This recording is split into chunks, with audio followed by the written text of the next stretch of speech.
अब जो टॉपिक है that is solution of liquids in liquids. इससे पहला जो लेक्चर था तो उसमें था सॉलिड इन लिक्विड्स। अब लिक्विड में जब हम हल करेंगे तो हमें तीन मेन टाइप्स मिलेंगे। एक होंगे कंप्लीटली मिसिबल लिक्विड्स, मुकम्मल तौर पे एक दूसरे में हल होते हैं। दूसरे पार्शली मिसिबल लिक्विड्स, एक दूसरे में कम हल हो जाते हैं up to a limited extent. और तीसरा है कंप्लीटली इमिसिबल लिक्विड्स, जो एक दूसरे में बिल्कुल हल ना होते हों तो वो होंगे कंप्लीटली इमिसिबल लिक्विड्स। तो जब हम कंप्लीटली मिसिबल लिक्विड देखते हैं तो इनकी कुछ प्रॉपर्टीज़ आपको याद हों। ये क्या करते हैं? Which completely mix with one another in all proportion forming a completely homogeneous solution. हर प्रोपोर्शन में कम डालोगे, ज़्यादा डालोगे और मुकम्मल एक दूसरे में हल होंगे। अच्छा, फिर कहते हैं कि इन सॉल्यूशन के जो प्रॉपर्टी हैं they are strictly additive. Additive means कि जनरली वॉल्यूम में इंक्रीज और डिक्रीज व्हेन मिक्स टुगेदर।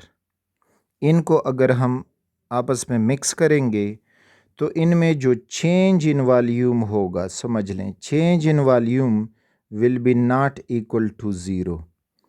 वो चेंज ज़ीरो से कम भी हो सकता है, ज़ीरो से ज़्यादा भी हो सकता है। कैसे?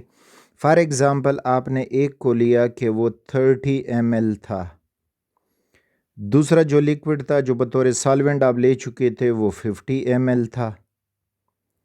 आपने सोचा कि टोटल जो वॉल्यूम बनेगा वो हो जाएगा 80 ml, लेकिन ये 80 ml नहीं होगा, या तो 80 से ज़्यादा आएगा या 80 से कम आएगा।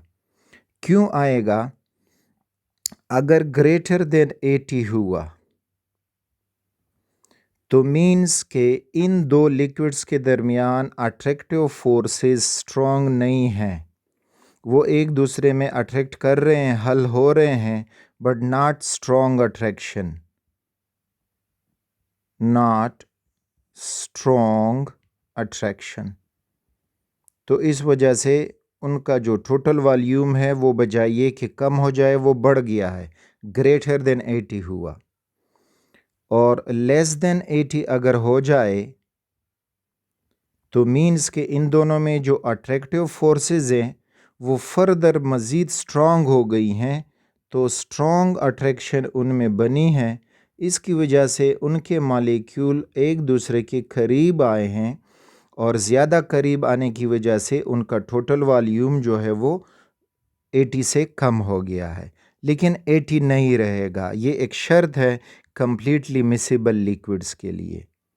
इसी तरह हीट में बी एब्जॉर्ब्ड एंडोथर्मिक हो सकता है और इवॉल्व्ड एक्सोथर्मिक हो सकता है। तो अगेन इधर अब हमें ये मिलेगा, थोड़ा सा ये रिमूव कर दूं,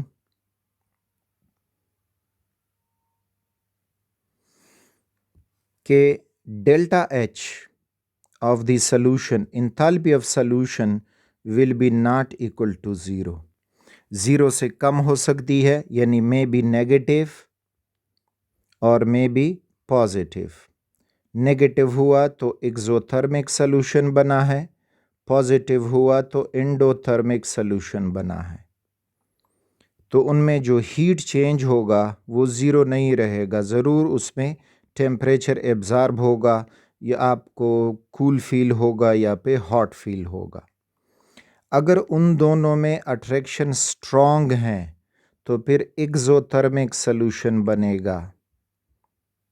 स्ट्रॉन्ग अट्रैक्शन हो रही हैं तो फिर एक्सोथर्मिक सॉल्यूशन हो जाएगा, क्योंकि वो फर्दर स्टेबल हो जाएंगे अट्रैक्ट करके।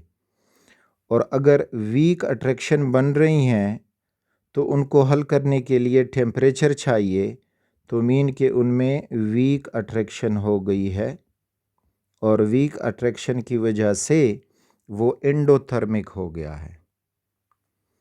अच्छा, अब इससे पहले हमने पढ़ा कि स्ट्रॉन्ग अट्रैक्शन है तो वॉल्यूम कम होगा, तो जो एक्सोथर्मिक सॉल्यूशन है उसमें वॉल्यूम डिक्रीज़ होगा। और जो एंडोथर्मिक सोल्यूशन है तो उसमें वॉल्यूम इंक्रीज होगा। अच्छा, फिर ये आखिर में एक प्रॉपर्टी और कहते हैं कि the liquids types of can usually be separated by fractional distillation. इनको हम फ्रैक्शनल डिस्टिलेशन से सेपरेट कर सकते हैं। फ्रैक्शनल डिस्टिलेशन होता क्या है? फ्रैक्शनल डिस्टिलेशन, फॉर एग्ज़ाम्पल हमने इधर डाले हैं इस कंटेनर में लिक्विड ए और लिक्विड बी। अब रिमेंबर, हर लिक्विड प्योर केमिकल कंपाउंड उसका अपना बॉइलिंग पॉइंट, अपना मेल्टिंग पॉइंट होता है जो दूसरे को नहीं होता, जिससे हम उसकी बॉइलिंग पॉइंट जो है प्योरिटी मालूम कर सकते हैं। तो फॉर एग्ज़ाम्पल इसमें ए जो है वो लो बॉइलिंग पॉइंट लिक्विड है और बी जो है वो हाई बॉइलिंग पॉइंट लिक्विड है। अब जब हम इनको हीट करेंगे ताकि ये सेपरेट हो जाएं, तो ए का बॉइलिंग पॉइंट लो है तो पहले ए एवापोरेट होके इधर कंडेंस कर जाएंगे, तो ए अलग हो जाएगा इस कंटेनर में। और फिर जब ए मुकम्मल तौर पे एवापोरेट हो जाए, खलक सेपरेट हो जाए, तो फिर बॉइलिंग पॉइंट बढ़ना शुरू करेगा और उसके बाद फिर बी कंपोनेंट की बारी होगी, वो एवापोरेट होके अलग होगा और इस तरह से एक और कंटेनर में हम बी को फिर अलग कर सकते हैं। तो इस तरह बॉइलिंग पॉइंट के बेसिस पे लिक्विड्स को सेपरेट करना, इसको कहते हैं fractional distillation. Remember this point. तो इसमें कुछ एग्जाम्पल आपको मिलेंगी: alcohol and water, alcohol and ether, benzene and toluene. ये जो हैं आपके पास नॉन पोलर हैं बेंजीन और टॉल्यूइन, तो लेकिन जो है कम्प्लीटली मिसिबल लिक्विड हैं। अल्कोहल एंड ईथर पोलर हैं, कम्प्लीटली मिसिबल लिक्विड हैं। अल्कोहल एंड वाटर पोलर हैं लेकिन कम्प्लीटली मिसिबल लिक्विड हैं। यानी ये एक दूसरे को हर प्रोपोर्शन में हल करेंगे। तो रिमेंबर, कम्प्लीटली मिसिबल लिक्विड्स के कुछ ये जो पॉइंट्स हैं ये आपको याद हों।